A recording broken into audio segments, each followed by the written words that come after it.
Big Ten Semifinal on CBS. 13-seeded Ohio State taking on top seed Purdue. Boilermakers looking to make it back-to-back title games. Won both meetings during the regular season versus Ohio State, but the Buckeyes came to play. Mid-first half, Ohio State up 2. Ball swung around to Eugene Brown III, who drives, throws down the two-handed slam here. That put the Buckeyes up by 4. They were feeling it. Next, Ohio State possession off the miss. Brown grabs the board. Good ball movement to find Roddy Gale Jr. He's draining that deep three. Ohio State up 7 to cap off a 16-4 run. Gale Jr. 16 points in the first half, including a career-high 5 made threes. Purdue down 6 a few minutes later. Off the miss, Zach Edey grabs the board, lays it back up and in, plus the foul. Boilermakers down 4 after the missed free throw. Edey not done. Just under 3 minutes left in the first half. Down 1. Edey down low. Sinks the hook shot over the double team. That put the Boilermakers up 1. Edey had 17 points in the first half. 10 seconds to go. Purdue up 5. David Jenkins Jr. pulls away from downtown, buries the 3. Boilermakers up 8 at the half. They end the first half on a 21-5 run. Started down 8, ended up 8. And they were looking to pull away out of the break. Mid-second half, they're up a dozen.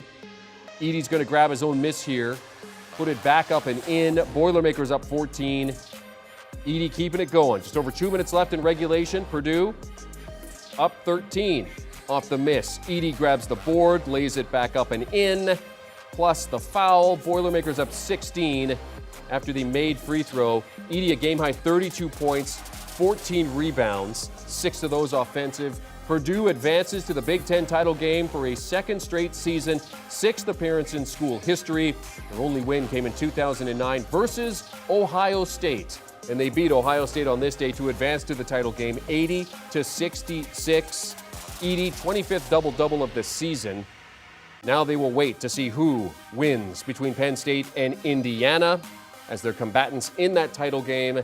Afterwards, our Tracy Wolfson spoke with Zach Edey.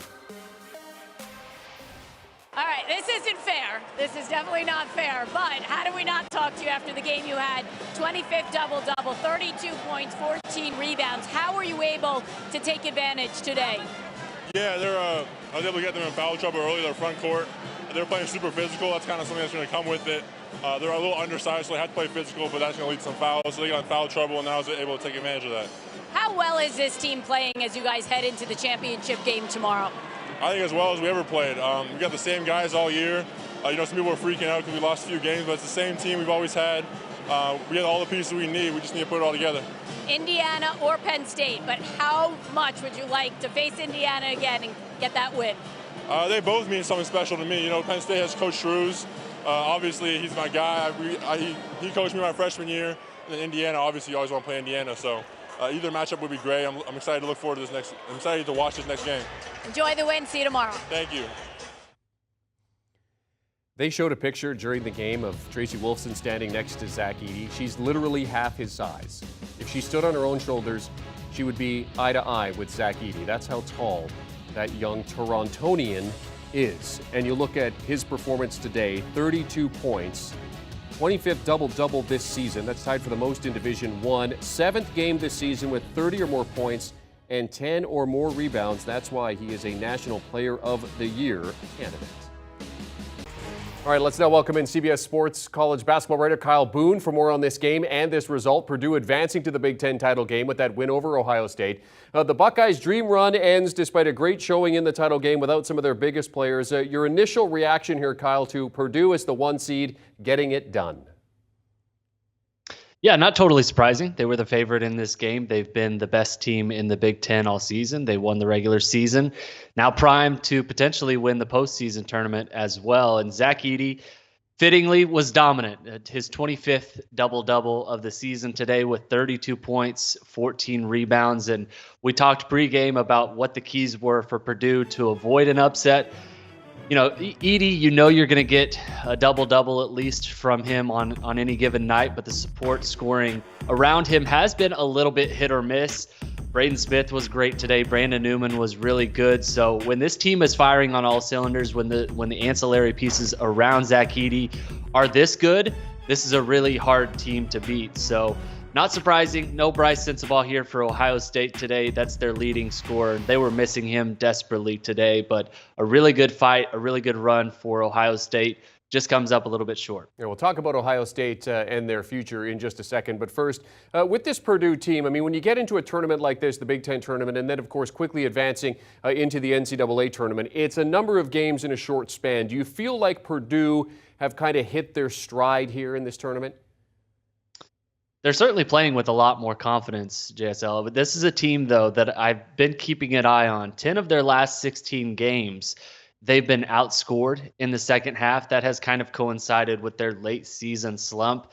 Now, their resume is so good, they still may land as a number 1 seed in the NCAA tournament. And I think they have the pieces to make a legitimate run. But, I think it's something to keep an eye on. There's teams that I think are making adjustments in the second half against this Purdue team. There's ways to try and defend Zach Edey and at least slow him. He still seems to be able to produce at a high level regardless of what you throw at him. But the pieces around him, I think, are the biggest question marks. You don't exactly know what you're getting from Fletcher Loyer on any given night. Braden Smith can be hot or cold. Both of those guys were really good today. But going forward into the NCAA tournament, I think Purdue's NCAA tournament hopes and their title hopes are going to rest not on Zach Edey, who I think is the best player in college basketball this year, but on the young support staff, the young backcourt that they have with Braden Smith and Fletcher Loyer. If they can be good in the postseason, I think Purdue can win it all. That is a huge question mark entering the NCAA tournament. What does it mean for this Boilermakers team to get back to the Big Ten title game? It's good. It's validation, I think, for Purdue because, they started the season really strong, obviously started unranked and built their way up to the number 1 ranking in college basketball for a large stretch of the season. They won the Big Ten regular season by several games, were clearly, I think, the best team in that conference. So this is validation. I think a lot of people were ready to fade Purdue coming into the Big Ten tournament because they struggled a little bit down the stretch. So they have a chance, again, to kind of assert themselves as the clear alpha in this conference. I'm guessing they're going to face Indiana. That will be a really tough matchup. But either way, a chance for Purdue to, again, kind of assert itself as the clear top dog in this league. Yeah, Indiana beat Purdue twice this season. You know that Purdue's going to be hoping for Penn State, a team that they beat twice over the course of this season. Before we go, Kyle, just wanted to ask you about Ohio State. Despite going out, getting to the semis was big for the Buckeyes. They made history as the lowest seed to get to this stage of the Big Ten tournament. If you're a Buckeyes fan, how excited should you be about the future of this team here? Yeah, I think you have to feel really good about where this Ohio State program is. And I think you're probably crossing your fingers that Bryce Sensabaugh comes back for a sophomore season. That is a big question mark. This is a guy who wasn't highly touted coming into the year, but I think is on the one and done radar. Could be a first round pick, and not having him today, he's out with a knee injury. He's out for the season. You saw kind of some of the deficiencies that this Ohio State team has without him, but there's some building blocks on this team for the future that I think you have to be really excited about. Bruce Thornton down the stretch of this season was really, really good. A freshman Bulldog defender who's a really good point guard. They've got some young, exciting pieces coming in as well. And then Chris Holtmann, so long as he stays in Columbus, I think you're going to have a competent program moving forward. This was definitely a disappointing year by Ohio State standards, but I think moving forward, there's some excitement. The postseason run that they just had comes up a little bit short, but I think this can serve as kind of a springboard into the offseason. Some excitement, some momentum going into next year. Certainly hope that's the case if you're a fan of the Buckeyes. He is CBS Sports college basketball writer Kyle Boone discussing Purdue's 80-66 win over Ohio State that sends them to the Big Ten title game. They now await the winner of Penn State and Indiana. Thanks, Kyle. And as the auto bids get filled out, just a reminder, get those brackets ready. You can test your mettle against our team here at CBS Sports HQ. Simply head over to cbssports.com and click on Bracket Games to get started. Do you want a sports network that delivers everything that matters about the game? The highlights, the picks, the instant analysis, no yelling, no fake debates, no politics. Hit the subscribe button and never miss a moment.